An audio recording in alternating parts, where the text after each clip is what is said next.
In this video, let's talk about how to design your lifestyle in a way to get lean, but most important, stay lean.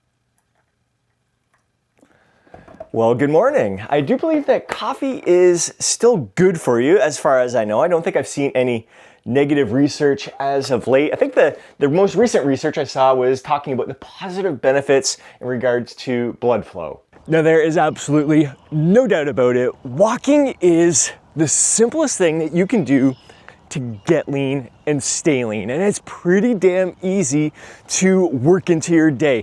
The benefits that you're gonna reap towards your physical health, your mental health are basically limitless. It should be like the number one priority in designing your lifestyle is to work in these daily walks. And I want you to think about when is the best time to get these walks in. Is it first thing in the morning? I'm out here about to see a gorgeous sunrise here. It's a great way for me to start my day. Well, not really start my day. I've been up for a little while, had my coffee, did some work. So this is a nice little break to clear my mind, get my body moving, and it makes me super productive for the rest of my day. Maybe for you, it is at the end of the workday.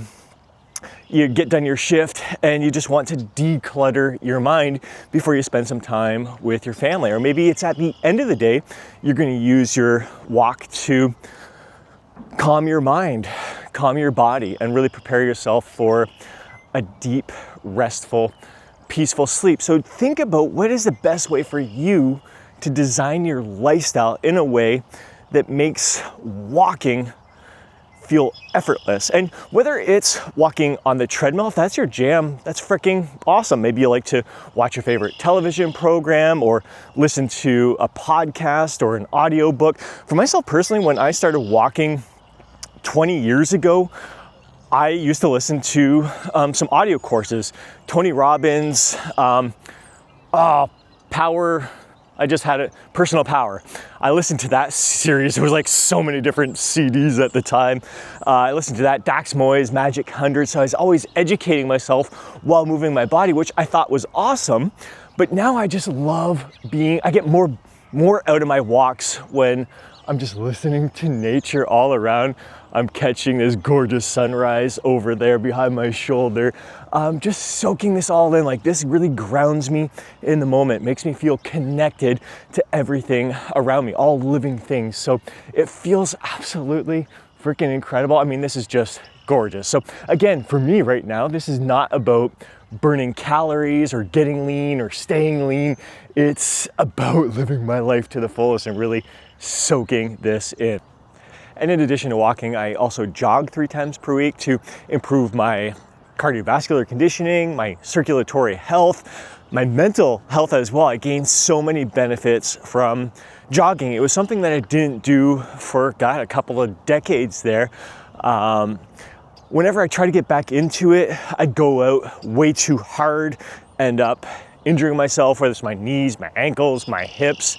So I've learned to ease myself into it. I'm not trying to break any records or anything. I am just doing it to improve my overall health and my well-being. So maybe jogging isn't for you. Maybe it's biking, maybe it's rowing, maybe it's a combination of different cardiovascular activities that you can incorporate into your lifestyle. Sometimes, well, I say most of the time, getting a variety in there is better for you because it's going to help prevent any kind of overuse injuries. Plus, it makes it fun in the process.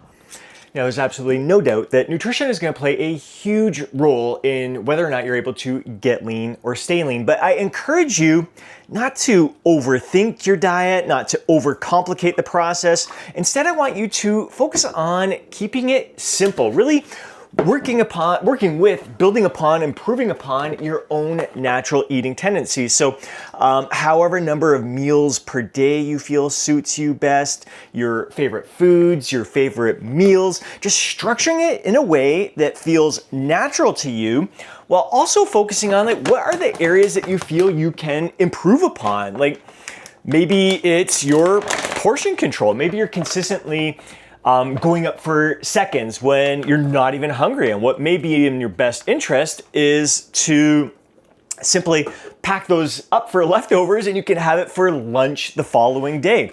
Or maybe it's that you're great during the week, but it's the weekends where you tend to lose control. So what are your triggers on the weekend that are causing you to overeat, and how can you overcome those triggers and hopefully make things easier for you? I've included a link down below in the description, as well as a top pinned comment to my free nutrition guide that goes into a lot more details about how you can design your nutrition lifestyle in a way that's going to suit you best. I give 3 different examples of diet plans that I've followed when I've gone through a cutting phase. Again, there's nothing magical about the foods that I ate, the timing of my meals, the types of meals I ate, or the portion sizes. It's what suits me best. Use it just as an example of, to give you some ideas on how you may want to structure your lifestyle in a way that's going to serve you best. And the same thing goes for your workout plan. Don't overthink it and don't overcomplicate it. Just because someone else says that working out 5 days a week or 6 days per week is best to maximize your muscle gains, or that you should be performing 10 sets or 16 sets or 20 sets per muscle group per week, doesn't mean that you should be doing the same thing. What matters most is that you're following a workout plan that fits you and your lifestyle, where you're at right now. So if all you have time for right now is working out 3 days per week, 30-minute training sessions, you roll with that. You have fun with that. You program it in a way that's going to serve you best, have you feeling victorious about this experience and continuing to progress with it. And I encourage you to experiment with a variety of training splits. Have an open mind with all of this. Again, don't get caught up in the minutia. Don't stress out. Like, this shouldn't be an added stress in your life, worrying if you are leaving gains on the gym floor. What matters most is you're having fun. You're following a plan that is bringing out the best in you. It's easy for you to stick with. That's what matters most. If you're looking for a plan to follow along, I'll include a link down below in the description and the top pinned comment. Again, there's going to be a variety of free guides in there. And one of them is the workout guide, the Lose Fat, Get Jacked workout guide. It's free to download. It includes a workout plan. It's an upper-lower split. It's a pretty high volume upper-lower split where the major muscle groups are being worked with 5 sets in a workout, 10 sets total for the week. If you're training 4 days in that week, you're gonna hit each of those major muscle groups with 10 sets. Some of those are a drop set. That's about as high volume as I typically like to go when it's upper lower split. It's usually anywhere between 3 and 5 sets per muscle group per workout for the major muscle groups. The biceps, triceps, and even the shoulders get a little bit less in there. So again, you're going to, if you can only train 3 days per week, you follow that upper lower split 3 days. You just roll through it in order. So it could be upper, lower, upper this week. Next week will be lower, upper, lower. The following week will be upper, lower, upper. So you just roll through it in order. And if you only have 30 minutes, you reduce the number of sets that you're performing. You just make it, adopt the plan to suit your needs and your goals, where you're at in your lifestyle. There's a variety of training splits that you can find on the Lose Fat, Get Jacked website, all different kinds of splits, full body workouts, upper lower splits, push pull leg splits, body part split routines, hybrid splits. There's a lot of fun, even in the Lose Fat, Get Jacked Inner Circle, where the members are following the same workout plan that I do each and every month. This month, we're following a full body workout plan. I'm in the gym 3 days per week. Some of the members like to be in the gym 4 or 5 days a week, and there's optional workouts that they can follow that aren't going to have a negative impact on their recovery. They work on other body parts and movements that aren't going to tax their system, are fun, and are going to challenge their body in different ways and serve them best. So I encourage them to make it their own, as you should as well. Yoga absolutely kicked my ass. That class was all inversions, handstands, dropping to forearm stands, funky forearm stands. Great stuff, a great compliment to all my weight training, but definitely have to time things properly so I recover well. And of course, what's most important when designing your lifestyle in a way that's not only going to allow you to get lean, but most important, stay lean and continuing to improve upon your physique, your health, and your overall well-being for years and decades to come, is to put it all together, to take a look at the big picture. Like, What are the things that are most important to you? It's all going to be different. Like, what appeals to me, what is important to me may not be the same things that are priorities for you in your life at the stage of life that you're in right now. For myself personally, muscle and strength, I think, are our greatest assets, especially as we're aging. I'm about to turn 50 years young this year.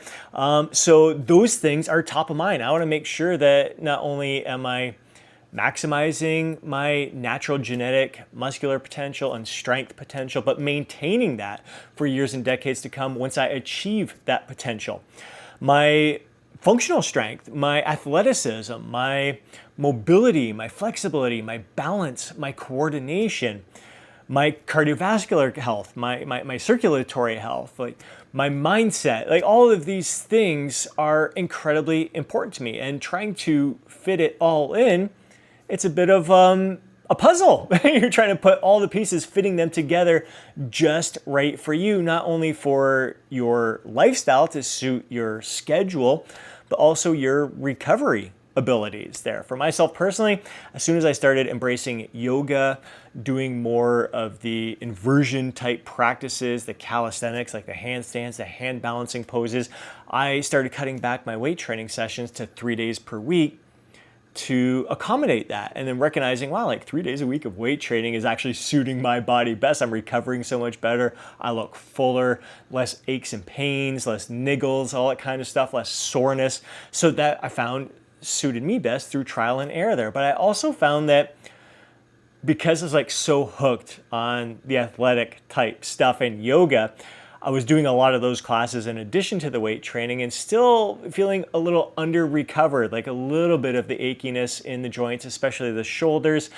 So I, for the past month, have cut things. I've rearranged my yoga schedule. So it's a little less of those intense classes and working in more yin, the gentle stretching poses that you're holding for 3 to 5 minutes at a time, focusing on your breath, calming your mind, calming your body, sinking into those poses. That's really going to help improve my flexibility. So that has been wonderful, and finding that right balance with that. And with cardio, like 3 days a week suits me best when it comes to the jogging or any other type of cardio that I'm going to work in there, and then walking the rest of the time. So really having that heightened sense of awareness to how each of those things that I'm doing, if they fit into my schedule, even if I have more time to fit more into my schedule, realizing that more isn't always better. So this is all about self-study, like looking within, trying different things, changing our schedules a bit, changing different routines, and see what our body is going to respond to best. And if we're able to stick with it, if it suits our schedule and our personality best, and it makes it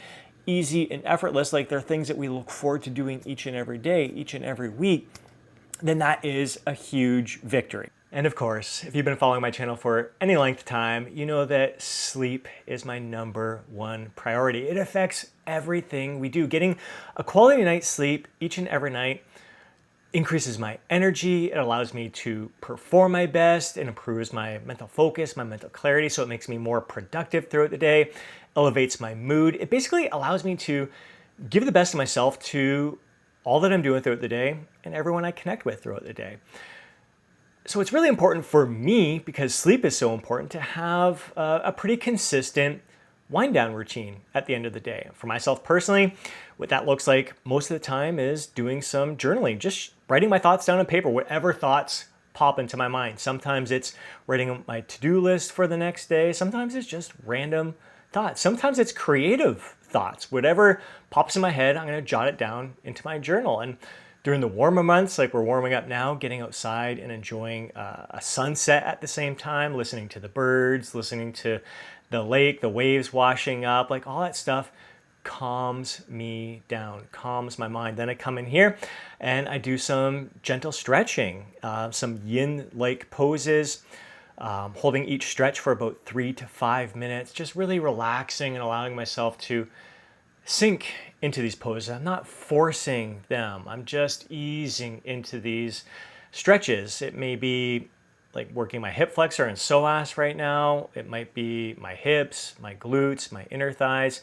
Maybe it's my shoulders. But either way, it's focusing on my breath and relaxing and just calming my mind and my body, preparing it for a great night's sleep. And this is something you can do, like if you enjoy watching television at the end of the day, you can do these stretches while you're watching television. If even with your partner, you can do them with a partner and connect with them on a different kind of level and find if that helps you sleep together. But we're all different. Like that's the important thing, is that I'm single. My kids are grown up. I'm living on my own. There are nights where I do break the routine. I am up later. I am out later with friends, and that's okay. Like it's all about living your life to the fullest, but having this is kind of the routine for most of the time, and find the routine that works best for you. Maybe it's reading in the evening. I do that as well. Maybe it's taking a hot bath or something else, lighting some candles. I light some incense in here. So whatever it is that can calm your mind, calm your body, prepare you for a great night's sleep. Just don't stress. It shouldn't be a stress, like I gotta do all these hacks in order to sleep better. It should be fun. It should be something that you're like, this is exactly what I needed at the end of a long day to wind me down, calm me down. So this is about a 3-minute stretch that I'm gonna switch sides here. Whatever it is that calms your body and your mind for the day to prepare you for a great night's sleep, and whatever you find is easy to keep up on a daily basis for the most part, knowing that you might break it from time to time on the weekend, getting out with friends, getting out with family. All of that's good. Don't stress over any of that stuff. But I would love to hear what your daily routine looks like. If there's areas that you're looking to improve upon with your daily routine to get lean and stay lean, what's worked for you, what you need to improve upon, any questions that you may have, feel free to drop them down in the comment section below it. This is a shared experience. Just because something works for me doesn't mean it works for everybody. So I'd love to hear what's working for you. Thanks so much for listening. Hope you found value in this. I'll catch you in the next video.